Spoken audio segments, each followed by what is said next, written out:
не одним рафлесом едины, потому что я еще взял вот эту штуку.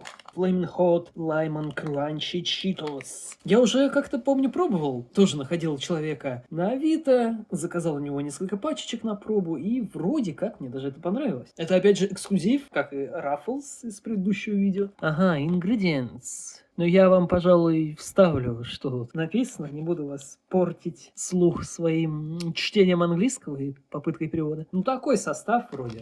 Но не смотрим на состав, а смотрим на кранчи. Вау!